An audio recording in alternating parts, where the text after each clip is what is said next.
Tell him not to waste it. Well, of ours, it'll be his morning.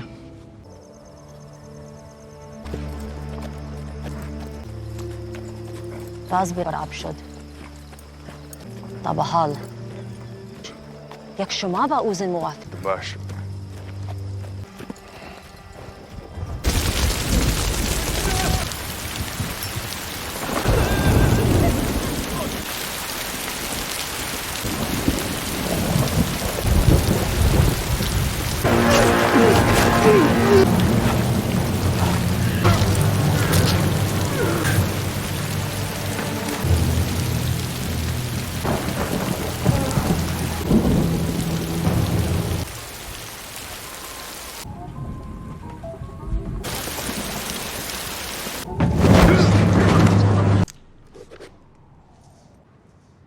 What do you want from me?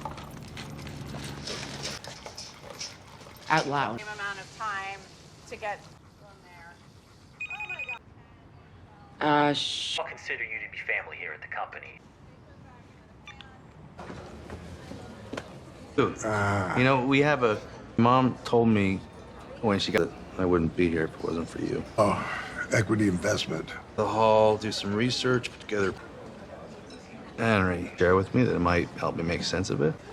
I know but money... See...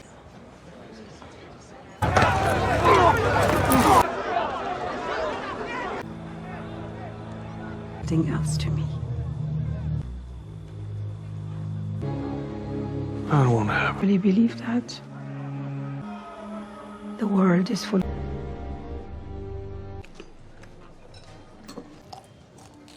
Do you know what Miss...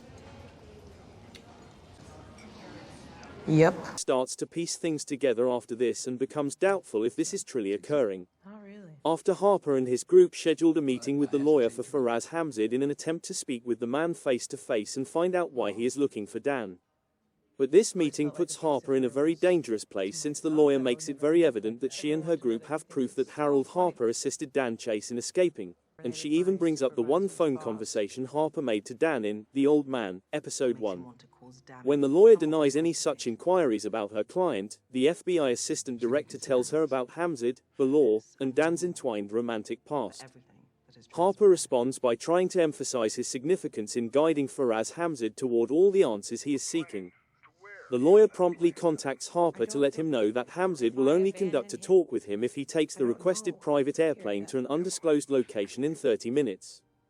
Harold Harper is forced to comply even though he is aware of the risk involved in heedlessly carrying out the commands of a man who was formerly the head of an armed rebel organization. His loyal protege, Angela Adams, goes with him. Dan Chase comes home to the LA flat after a long day's work to find Zoe waiting for him at the dinner table. The two appear to have adapted to their new duties to some extent, as Zoe was previously observed rehearsing Marcia Dixon's signature. She assumes the whole persona of Marcia Dixon and hands Dan a letter, threatening to deliver it to Henry's office right away if he doesn't comply with her requests.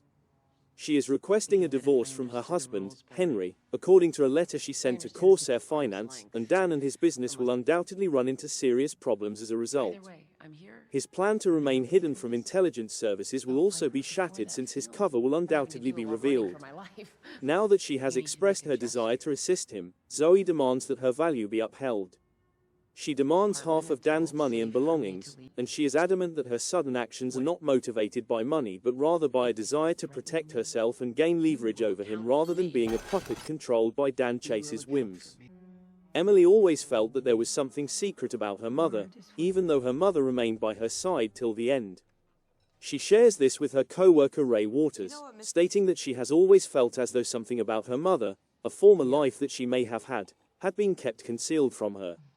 Emily's connection with her father also amounted to covert phone conversations after her mother passed away, or maybe when she grew up and secured a position in the FBI.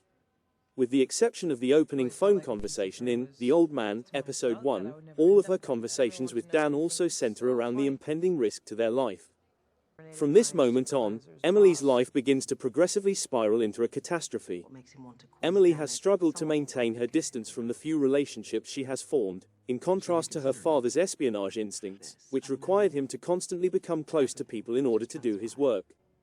she cannot quickly abandon her real sentiments and respect for Harold, even if she is well aware that he is acting against her father and at the other end of the authority spectrum.